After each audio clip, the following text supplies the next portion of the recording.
Hello everyone, welcome back to the channel. My name's Scott and I'm happy to be back. And I want to work on must today. I work on just the word must for the most part. So let's get to the idea of must in grammar, that something is necessary, need to, has to be done. So must. Put pressure on yourself, must sometimes. So I put pressure on myself because I'm a little bit late in making this report. So I must get this report finished by 5 o'clock. I have to. It's necessary. Don't bother me. So I must get this report finished by 5 o'clock. One thing for must is I'm sure you're aware of something that's necessary to do. Now, must has another meaning I might have covered here before, but I'm going to cover it again because it is pretty good. So without fail is going to be a must. So let me give you A and B. And A says, I haven't eaten anything all day.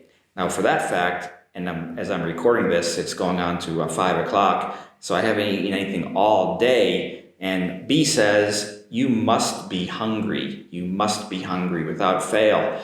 You have to be hungry, you must be hungry. And it's also used in that case. So must in the regard of, in Japanese, ni違いない. So you must be hungry. Let me give you another one. I'm going to put it into a past situation. So A says, Stephanie didn't come to the party last night. She said she was. B says, well, she must have been busy. It's going to the past in that situation. So not must be busy, which is now. She must have been busy last night. And for that reason, she couldn't come to the party. But don't worry, she'll come to the next one. Okay? Now, just want to, as far as must goes, it doesn't have a past tense. So I cannot say I musted work late last night. That is unfortunately incorrect. You cannot say that in the past tense. So in that regard, with must in the past, we have to say had to. So I had to work late last night would be correct. Must does not have a past tense form. Now you might have been aware of that, but I just want to say that again. Just one more thing with must as far as usage. So, for example, wear a suit to work. Nowadays, many people don't need to wear a suit to work. So if I ask, do you have to wear a suit to work? Is it necessary? Do you have to wear a suit to work? Then no, I don't. Or casual. T-shirt and jeans are okay sometimes, but if you're teleworking, well, maybe pajamas are okay. But anyways, that's a different story. So do you have to wear a suit to work?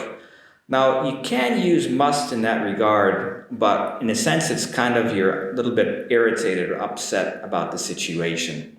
So somebody is always complaining about their job, not me. So in that sense, you're tired of it, so you would say to this person, must you always complain about work? Must you always complain about work? In that regard, we can use must when you show a little bit of irritation and annoyance with the situation. Must you always be late? Must you always be talking about your hobbies instead of talking about other things? So in that sense, we can use the word must. But be careful because that's going to be used in a sense that you're irritated or annoyed. So must you always complain about work? But don't worry, not me. I never like to complain. Love my job. Hope you do too. Everyone, thanks for watching, and we'll be back here again soon. Until then, keep up the great work.